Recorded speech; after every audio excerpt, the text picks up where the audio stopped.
আগের এপিসোডে আমরা দেখেছিলাম ওইদা খুব শান্ত গলায় সব স্বীকার করে নেয়। সে এটা স্বীকার করে যে সে নিজের হাতেই নিজের কলিগকে গুলি করে খুন করেছে। এখানে তাকাব যখন বেশ রেগে গিয়ে তাকে জিজ্ঞাসা করে, কেন তুমি তাকে খুন করলে? তখন ওইদা একদম নির্বাকভাবে উত্তর দেয়, আমি লোকটাকে একদমই সহ্য করতে পারতাম না। সে পুলিশকে আরও জানায় যে এই খুনের পিছনে তার কোনো তাৎক্ষণিক রাগ কাজ করেনি, বরং সে কাজটা একদম চিন্তা ভাবনা এবং ঠান্ডা মাথায় করেছে। ঠিক এই কথাগুলো এমন ঠান্ডা মাথায় শুনে তাকাব আর সুকুমার তো রীতিমতো অবাক হয়ে যায়। তখন সুকুমার বুঝতে পারে যে ওইদা হয়তো সত্যি কোনো ভয়ানক হিপনোটিজমের শিকার। তাই সে ওইদাকে একটা লাইটারে আগুন দেখিয়ে টেস্ট করার চেষ্টা করে। কিন্তু ঠিক তখনই তার একটা ভয়ানক খবর তাকাবের কাছে পৌঁছায়। হিপনোটাইজ হওয়া সেই ফিমেল ডক্টর আকিকো একটা পাবলিক টয়লেটে একজনকে মার্ডার করে বসেছে। সেও আগের কিলারদের মতন লাশের উপরে ক্রস চিহ্ন খোদাই করেছিল। এই খুনের ঘটনা জানতে পেরে তাকাব দ্রুত ক্রাইম স্পটের দিকে রওনা দেয়। কিন্তু মাঝপথে সে খবর পায় যে মামিমার সাথে ওয়েদা এবং আকিকোর দুজনে একটা স্ট্রক কানেকশন রয়েছে। এই খবরটা পাওয়ার পর তাকাবি কনফার্ম হয়ে যায় যে সে অবশেষে সিরিয়াল কিলারকে খুঁজে পেয়েছে। তাই সে একটু দেরি না করে মামিমাকে ধরতে সরাসরি হাসপাতালের দিকে রওনা দেয়। গিয়ে সে মামিমাকে অ্যারেস্ট করে আর পুলিশ কাস্টডিতে নিয়ে আসে। এবার ইনভেস্টিগেশন রুমে বসে তাকে মামিমাকে সেই সিরিয়াল মার্ডারগুলোর ভিকটিমদের ছবি দেখাতে থাকে। কিন্তু মামিমা ছবিগুলো দেখে তাকে একদম নির্বাক ভঙ্গিতে বলে যে সে এদের কাউকে চেনে না। সে নিজে কে বা কোথা থেকে এসেছে সেই সাধারণ প্রশ্নের উত্তর সে দিতে পারে না। উল্টো সে তাকেবের উদ্দেশ্য করে বলে, এমন অদ্ভুত প্রশ্ন করতে শুরু করেছে যে যা শুনে যে কোনো মাথা গরম হয়ে যাবে। এখানে মামিমা তাকেবের চোখের দিকে তাকিয়ে একদম শান্ত গলায় বলে, তোমার স্ত্রী কেমন আছে? আসলে অসুস্থ স্ত্রীর যত্ন নেওয়া নিশ্চয়ই খুব কঠিন কাজ, তাই না? মামিয়ার মুখে নিজের স্ত্রীর কথা শুনে ডিটেকটিভ তাকাব মেজাজ ইতিমধ্যে বিগড়ে যায়। কারণ সে বুঝতে পারছিল না যে এই ভবঘুরে লোকটা তার পার্সোনাল লাইফে এত সিক্রেটিভ ইনফরমেশন পেল কোথা থেকে। তাই সে প্রচণ্ড রেগে মামিয়ার গলায় চেপে ধরে আর তাকে মারতে চায়। পরিস্থিতি নিয়ন্ত্রণের বাইরে চলে যাচ্ছে দেখে সুকুমার দ্রুত রুমে প্রবেশ করে। সে এসে তাকাবকে থামায় এবং তাকে শান্ত হওয়ার পরামর্শ দেয়। এখানে সুকুমা বুঝতে পারে যে এই লোকটার মধ্যে ভয়ঙ্কর রকমের সাইকোলজিক্যাল ডিসঅর্ডার কাজ করছে। তাই সে সিদ্ধান্ত নেয় যে মামিয়াকে আপাতত তার নিজের হেফাজতে রাখাই সবচেয়ে বেশি নিরাপদ হবে। এদিকে ইনভেস্টিগেশন রুমের এই ঘটনার পর তাকে বেশ ক্লান্ত হয়ে নিজের বাড়ির দিকে ফিরে আসে। কিন্তু বাড়িতে ঢুকে তার স্ত্রী ফমিকে কোথাও খুঁজে পায় না। স্ত্রীর এই আকস্মিক নিখোঁজ হওয়ার ব্যাপারটা তার মনে একটা অজানা আতঙ্কের জন্ম দেয়। তাই সে পাগলের মতন ফমিকে খুঁজতে রাতের বেলা বাইরে বেরিয়ে পড়ে। এভাবে কিছুক্ষণ খোঁজাখুঁজির পর একটা নির্জন রাস্তায় ফমিকে একদম একা দাঁড়িয়ে থাকতে দেখে। আসলে ফমি তাদের টরের জন্য এই একটা কেনাকাটা করতে বাইরে এসেছিল, কিন্তু ডিমেনশনের কারণে সে বাড়ির রাস্তা ভুলে গিয়ে এই অচেনা জায়গায় পথ হারিয়ে ফেলেছে। তখন ফুমি বেশ অপরাধবোধ নিয়ে তাকাবেকে বলে, আমার কোথাও ঘুরতে যাওয়ার দরকার নেই, তোমাকে আমি জাস্ট বিরক্ত করব।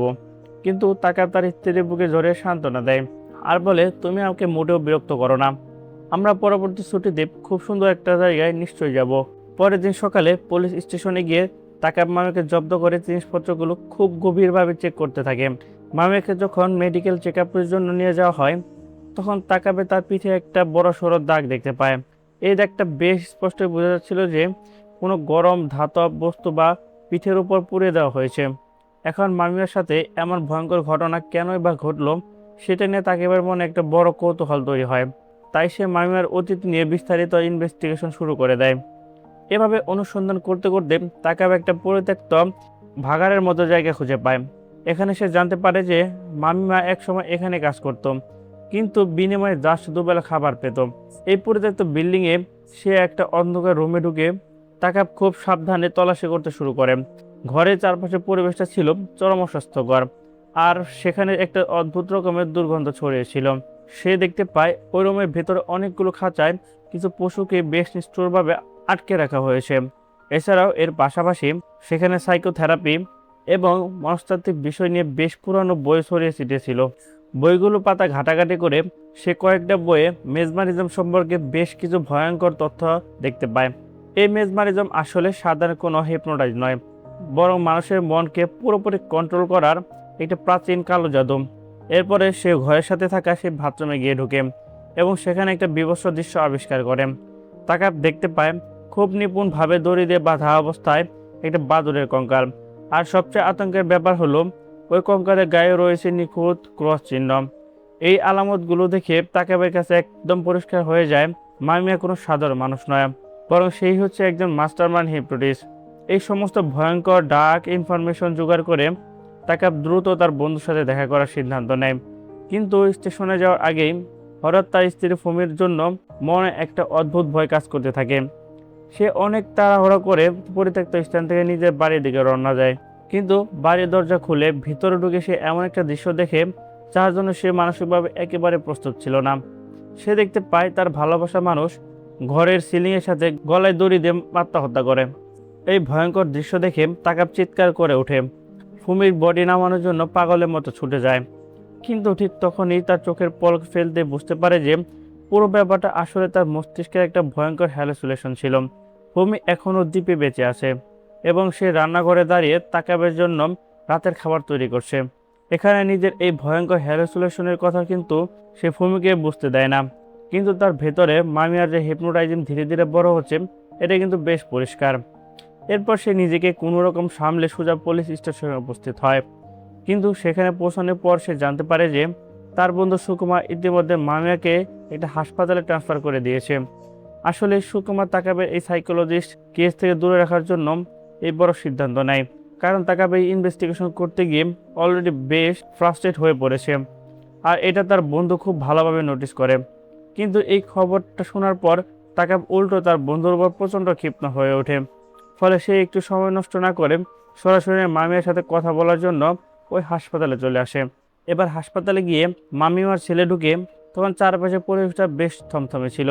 সে মামিয়ার চোখের দিকে তাকিয়ে বেশ রাগী করে বলে, আমি জানি তুমি ভিকটিমদের প্রথমে হিপনোটাইজিং করো আর তারপর তাদের দিয়ে এই মার্ডারগুলো করাচ্ছ।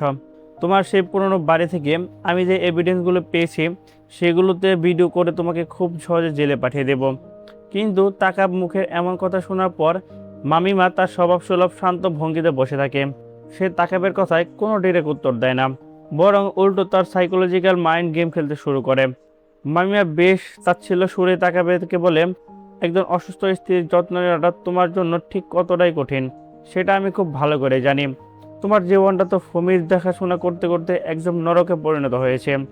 আর এই কাজগুলোই তাকাবের মনের সবচেয়ে দুর্বল জায়গায় গিয়ে সরাসরি আঘাত করে। তবে মামিমা এখানে থেমে না গিয়ে তাকে আরও বলে, তুমি আসলে দুটো জীবন যাপন করছো, যার একটা হলো গোয়েন্দা রূপ আর অন্যটা হলো অসহায় স্বামীর রূপ। কিন্তু এই কোনোটাই তোমার প্রকৃত সত্তা নয়, কারণ তোমার ভিতরে লুকিয়ে রয়েছে আরেকটা অন্ধকার সত্তা। এখন মামিমার মুখে এই সাইকোলজিক্যাল কথা শুনে তাকাবের ভেতরে জমানো রাগগুলো একদম আগ্নেয়গিরির মতো বিস্ফোরণ হয়। সে আর নিজেকে কন্ট্রোল করতে পারে না। সে চিৎকার করে বলে, হ্যাঁ, আমার স্ত্রী আমার জন্য একটা বিশাল বোঝা হয়ে দাঁড়িয়েছে। কিন্তু ডিটেকটিভ হওয়া আরও অনেক বেশি কঠিন কাজ, কারণ আমাকে শিখতে হয়েছে কীভাবে নিজের ইমোশন সবার সামনে লুকিয়ে রাখা হয়। এখানে তাকাবের এই কথাগুলো থেকে বেশ পরিষ্কার বোঝা যায় হুমির প্রতি তার মনে কতটা তীব্র ফ্রাস্ট্রেশন জমা হয়ে আছে। এখন নিজের এই ক্ষোভগুলো উগড়ে দেওয়ার পর তাকাব যেন কিছুটা হাফ ছেটে বাঁচে। সে মামিয়ার উদ্দেশ্যে বলে, আমি আমার স্ত্রীকে তার এই অবস্থার জন্য ক্ষমা করতে পারি, কিন্তু তোমাকে আমি কখনো ক্ষমা করব না। তাকাবের এমন ইমোশনাল ব্রেকডাউন দেখে মামিয়া বেশ অদ্ভুতভাবে হেসে ওঠে। সে তখন বলে, অসাধারণ, তোমার মধ্যেও দেখছি ইমোশন বেঁচে আছে। এরপর তাকাব যখন সেল থেকে বের হয়ে আসছিল তখন মামিয়া পিছন থেকে তাকে বলে সে খুব শীঘ্রই এই সব কিছু থেকে মুক্তি পাবে। এরপর সেলের বাইরে বেরিয়ে তাকাবের ডিউটি থাকা পুলিশ অফিসারকে ধরে প্রচণ্ড মারধর শুরু করে দেয়, কারণ এই লোকটা মূলত তাকাবের পার্সোনাল লাইফের ইনফরমেশনগুলোই মামিয়ার কাছে লিক করে দিয়েছিল। তো এরপর তাকাব সরাসরি তার বন্ধু সুকুমার কাছে চলে আসে।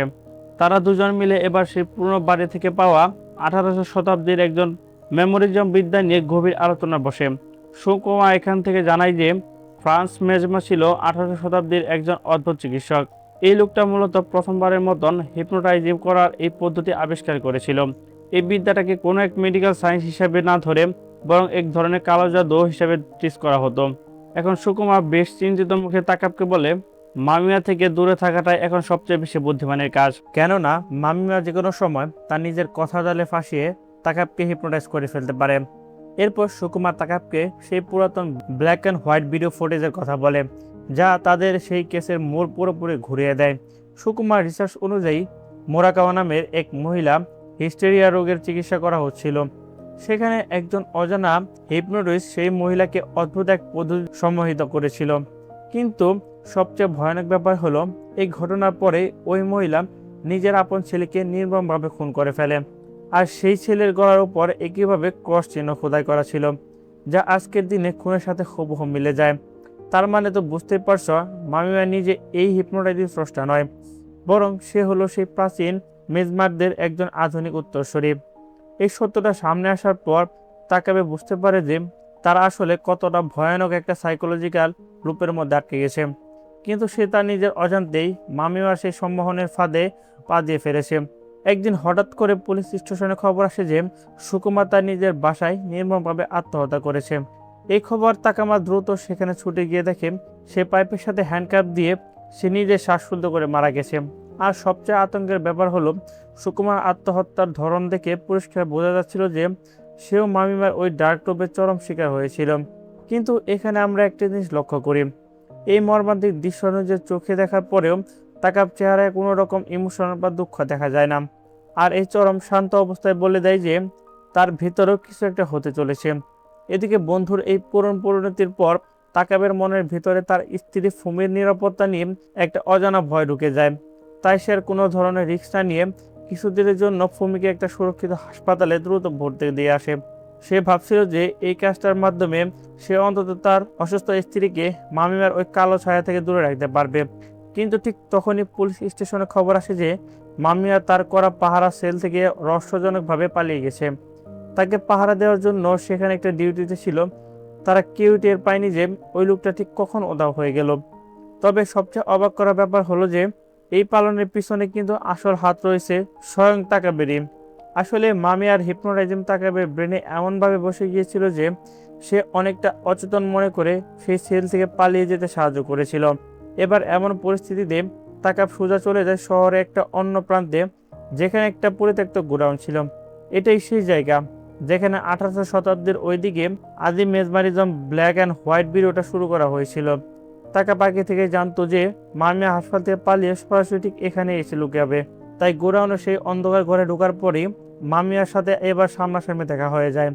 মামিয়া তাকাবের দিকে তাকিয়ে একটা শয়তান হাসি দিয়ে বলে, এটা আমার ভাগ্যে লেখা ছিল যে তুমি আজ এখানে আসবে। তুমি এখানে নিজের প্রকৃত সত্তাকে চিনতে পারবে, আর আমরা দুজন একদম এক হয়ে যাব। কিন্তু মামিয়া তার কথা শেষ করার আগেই তাকাব নিজের পকেট থেকে বন্দুক বের করে সরাসরি তাকে শুট করে দেয়। আর এভাবে বিকট শব্দে মামিয়ার ওই ভয়ানক সাইকোলজিক্যাল মাইন্ড গেম চিরস্থায়ী একটা সমাপ্তি ঘটে। তবে মামিমা মারা গেলেও মুভির আসল ক্লাইম্যাক্স কিন্তু এখনো বাকি রয়ে যায়। মামিমাকে হত্যা করার পর তাকে বেশি গোডাউনে রাখা একটা পুরাতন গ্রামোফোন নিজ হাতে প্লে করে। আর সেই গ্রামোফোনের ভেতর থেকে অদ্ভুত এক গা ছমছমে একটা আদিম ভয়েস রেকর্ড বেজে আসতে থাকে। এই রেকর্ডটা ছিল মূলত সেই আদিম মেজমারিজমের একটা মন্ত্র, যা মানুষের অচেতন মনকে পুরোপুরি কন্ট্রোল করতে পারত। আর এই মন্ত্র শোনার মাধ্যমেই তাকওয়ার ভিতরে সেই মানসিক সত্যটুকু চিরস্থায়ী অন্ধকারে হারিয়ে যায়। অন্যদিকে আমরা দেখতে পাই হাসপাতালে থাকা অবস্থায় ফুমিকে কেউ একজন নির্মমভাবে হত্যা করেছে। আর ফুমির সেই লাশের গলার উপরে ঠিক একই রকম ক্রস চিহ্ন আঁকা। যদিও মুভিতে এখানে সরাসরি দেখানো হয়নি যে কাজটা কি করেছে, তবে সেটা যে কি করেছে তা হয়তো তোমরা এর মধ্যে বুঝতে পারছো। মুভির একদম শেষ দিকে তাকাবের একটা ক্যাজুয়াল রেস্টুরেন্টে বেশ শান্তভাবে খাবার খেতে দেখা যায়, যার চেহারায় স্ত্রী মৃত্যু বা বন্ধু হারানোর শোকবিন্দু মাত্র নেই। এরপর যে ওয়েটার তাকাবকে খাবার সার্ভ করছিল সে হঠাৎ করে বিভ্রান্ত পড়ে যায়। তাই সে কাউন্টারের কাছে গিয়ে হাতে একটা ধারালো অস্ত্র তুলে নেয়, যা থেকে স্পষ্ট বোঝা যায় যে সেও ইতিমধ্যে হিপনোটাইজ হয়ে গেছে। আর এদিকে তাকাব মনের মতন আনন্দে চেয়ারে বসে ধূমপান করতে থাকে। আর ঠিক এই সিনের মধ্যে দিয়ে মুভিটা শেষ হয়ে যায়। কিন্তু প্রশ্ন হলো, তাকাব কেন মামিয়াকে মারলো? এর উত্তর হয়তো এই মুভিটা দেওয়া ছিল না।